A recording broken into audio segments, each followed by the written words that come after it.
Assalamualaikum warahmatullahi wabarakatuh. Alhamdulillahirabbil alamin wa bihi nasta'in wa la umuri din sayyidina wa maulana Muhammadin wa ala alihi wa sahbihi ajmain amma ba'du. Pertama-tama, marilah kita panjatkan puji syukur kehadirat Allah Subhanahu wa taala yang telah melimpahkan rahmat, taufik serta hidayahnya kepada kita semua, sehingga pada hari ini saya diberi kesempatan untuk menyampaikan sedikit materi tentang menghadapi emosi anak dengan hati yang tenang. Salat serta salam tak lupa kita sanjungkan kepada junjungan kita Nabi Agung Muhammad SAW yang kita nantikan syafaatnya di yaumul qiyamah kelak tentunya atas izin Allah. Amin ya rabbal alamin. Dalam Islam, kita diajarkan menghadapi suatu persoalan dengan hati dan pikiran yang jernih supaya dapat menghadapinya dengan tenang. Dengan ketenangan tersebut, maka terciptalah kedamaian, karena sesungguhnya Allah Subhanahu wa taala menyukai kedamaian. Dalam persoalan rumah tangga, terutama bagi yang sudah mempunyai momongan, tentunya akan bertemu berbagai macam masalah dalam menghadapi emosi atau kenakalan pada anak.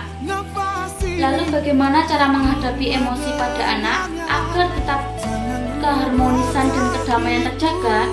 Ada 5 cara menghadapi emosi pada anak agar hati tetap tenang dan tidak menimbulkan kerugian. Nomor 1, apakah benar-benar harus marah? Seringkali saat kita marah kepada anak, masalahnya sebenarnya sepele. Maka tetapkan dulu batasan-batasan perilaku mana yang perlu ditindak tegas dan mana yang masih dibicarakan dengan baik-baik. Ingat, tidak semua kenakalan anak harus direspon dengan cara memarahi atau memukul anak. Dengan begitu, kita pun akan lebih tenang dalam menghadapi ulah sekecil. Yang kedua, tenangkan diri. Saat melihat anak berulah, kita mungkin jadi naik hitam dan akhirnya berteriak atau membentak. Kita bisa menghindari luapan emosi ini dengan berbagai cara untuk membuat diri serileks mungkin. Hal pertama yang paling mudah dilakukan adalah dengan cara menarik nafas dalam mungkin. Hembuskan dan ulangi beberapa kali sampai emosi lebih stabil.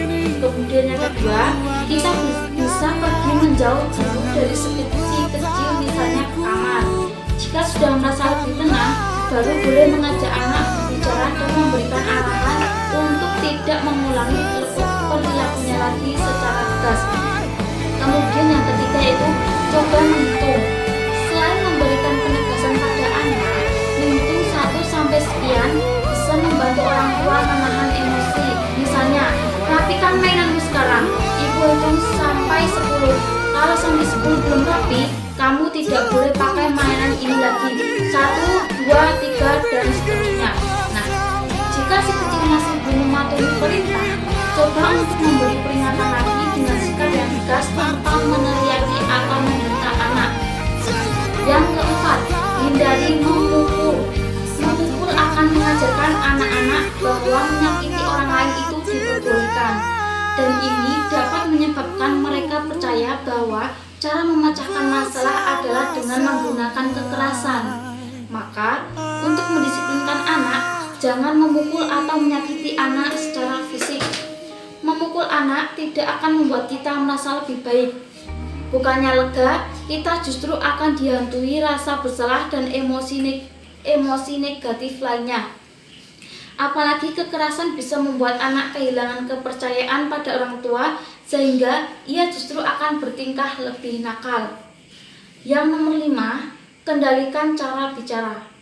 Para periset menunjukkan bahwa dengan semakin tenang kita berbicara, semakin mudah juga kita menenangkan perasaan dan menahan emosi. Sebaliknya, jika kita menggunakan kata makian atau bentakan pada anak, semakin naik juga amarah dalam diri.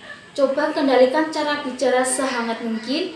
Semakin sering dilatih, kita bisa menguasai diri dan membuat anak mengerti bahwa perilakunya salah.